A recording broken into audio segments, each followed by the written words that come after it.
Yang kedua, hal yang Yesus paling gak suka yang kedua adalah orang yang agamawi. Mari baca Markus 3 ayat 1-5.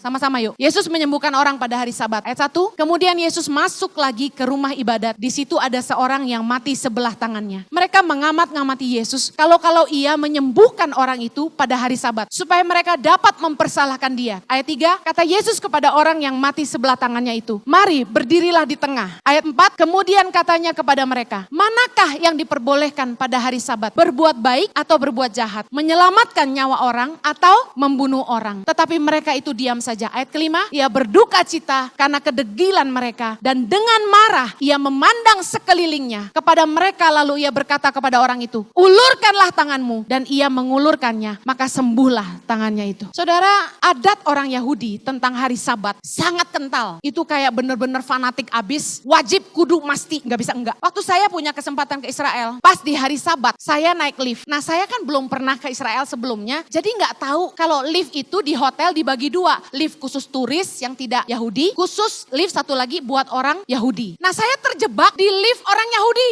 Apa yang terjadi? Ketika saya masuk ke dalam pintu lift, ada orang Yahudi pakai kopiah di kepala, kupluk itu ya, terus pakai jubah panjang, terus dia taruh tangan di perutnya tanpa ekspresi. Hari Sabat. Kemudian saya masuk, buru-buru tutup karena buru-buru mau turun, ditungguin grup. Tahu-tahu saya lihat setiap lantai dinyalain. Pernah gak kalian naik lift, udah buru-buru dari lantai 26, mau turun ke lantai G, semuanya nyala, pernah gak? Itu kan biasa anak kecil yang kurang kerjaan kan? Saya kan gak tahu kalau hari Sabat seperti itu. Jadi saya ngeliatin itu orang Yahudi, saya pelototin. Dalam hati saya, kenapa lu pencet semua lantai? Gue buru-buru gitu kan. 26 lantai lu hitung aja. Saya sampai habis kesabaran. Astaga, ini yang bener aja. Cepetan.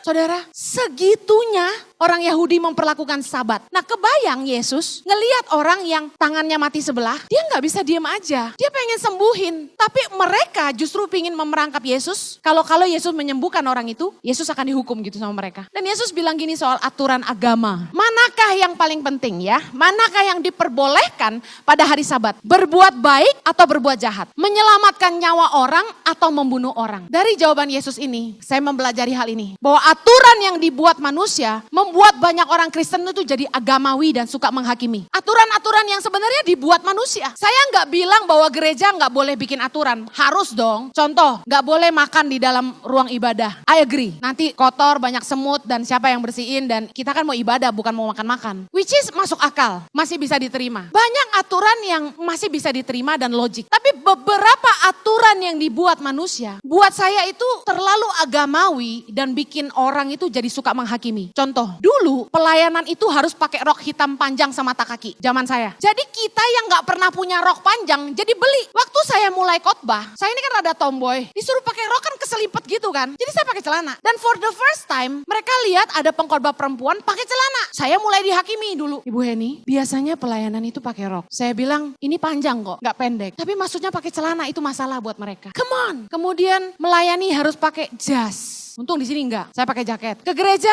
enggak boleh pakai sendal. Ada yang pakai sendal angkat tangan? Enggak ada. Oh, kalian fashion semua. Khotbah tidak boleh pakai celana jeans dalam kurung robek-robek. Tidak doa sebelum makan, nanti sakit perut. Nah, siapa yang pernah makan buru-buru saking lapar lupa doa angkat tangan? Begitu bakmi udah di dalam mulut, langsung gini, doa. Pernah enggak? Ngaku. Saya mau bilang it's okay.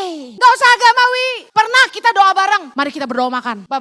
Tuhan, terima kasih kami boleh makan apa yang kami mau makan dalam nama Yesus, haleluya, amin. Tahu enggak? Orang langsung hakimi saya. Itu doa orang lapar. Apaan sih? Beneran. Saya punya teman hamba Tuhan. Teman baik. Dia kalau doa, janda-janda didoain. Anak-anak fakir miskin didoain. Terus saya menghakimi gitu. Ya enggak lah, cuma ketawa aja, panjang amat, gue lapar gitu kan. Enggak apa-apa, lu mau doa kayak gimana pun Tuhan berkenan. Doa pendek salah, doa panjang salah. Maunya apa sih? Kadang-kadang kita terlalu agamawi. Kalau tidak melayani di gereja, tidak dapat mahkota di sorga. Nah, kalau yang nggak bisa pelayanan di gereja tapi di dunia kerja dia sungguh-sungguh melayani, apa salah? Tuhan perhitungkan pelayanan itu adalah hidup kita. Apa saja yang kita kerjakan, emak-emak ngurus anak di rumah, nyuci baju, bersihin rumah, masak buat suami, itu pelayanan. Hidup kita adalah ibadah. Amin. Kalau mau berdoa harus mandi yang bersih. Coba, saya ini dari tadi pagi baru mandi sekali, 2 kali lah tadi siang saya sempetin siram badan baru ganti baju sebelum kesini. Lah kalau kita harus mandi dulu baru doa, menurut saya itu aturan dari mana gitu loh. Ayatnya di mana?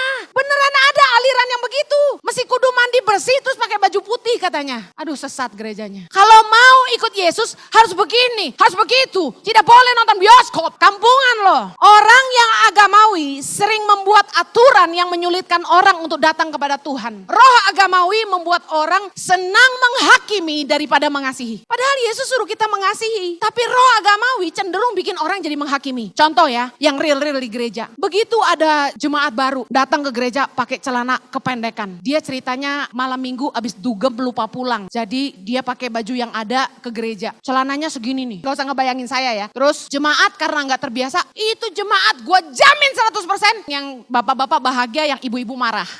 Kemudian ada yang ke gereja pakai tato. Gede banget di tangan. Tato naga lagi. Itu kita dari naruh tas di kursi. Begitu dia duduk di situ, kita langsung angkat tas kita dan pindahin ke depan kita. Takut dicolong HP gue.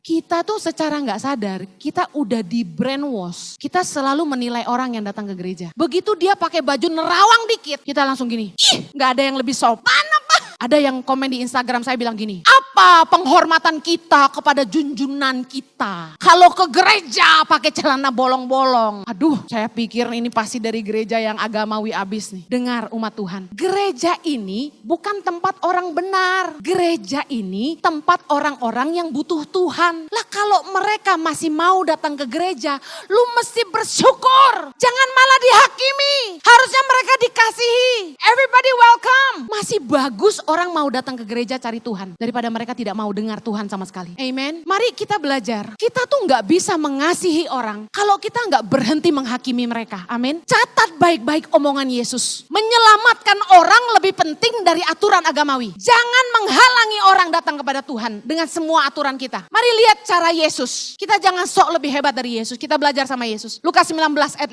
5. Ketika Yesus sampai ke tempat itu, ia melihat ke atas dan berkata, Zakeus segeralah turun. Sebab hari ini aku akan menumpang di rumahmu. Ayat 6. Lalu Zakeus segera turun dan menerima Yesus dengan sukacita. Ayat ke-7. Tapi semua orang yang melihat hal itu bersungut-sungut. Katanya, ia menumpang di rumah orang berdosa. Siapa yang dihakimi coba? Yesus. Bayangin, Yesus dihakimi sama orang-orang yang mengidolakan dia. Bicara soal apa? Orang-orang yang hidupnya kayaknya udah deket banget sama Tuhan. Itu hati-hati, saya mau bilang. Jangan sok rohani, Anda akan cenderung menghakimi. Salah satu tanda kesombongan rohani adalah kita cepat menghakimi orang dan merasa diri paling benar. Kayaknya kalau udah bahasa roh, menghakimi orang yang gak berbahasa roh. Buat apa? Kayaknya kalau udah bisa memberi, menghakimi orang yang gak bisa memberi. Come on. You cannot love people if you judge them. Berhenti saling menghakimi. Mari ingat perjumpaan kita sama Yesus yuk. Yesus itu waktu ketemu kita, dia gak menghakimi loh. Dia menerima kita apa adanya. Dia mengampuni kita atas kesalahan kita. Dan satu hal yang membuat saya ikut Yesus sampai hari ini. Dia selalu memberi saya kesempatan berubah. Kita kan mau sempurna seperti Yesus. Tapi dalam perjalanan tidak semudah itu bukan. Bayangkan kalau Yesus selalu menghakimi kita. Kita ada di mana hari ini? Jangan menghakimi orang lain. Terima dulu orang apa adanya. Ampuni kesalahan mereka. Belajar kasih mereka kesempatan. Sama seperti Tuhan telah kasih kita kesempatan yang sama. Amen.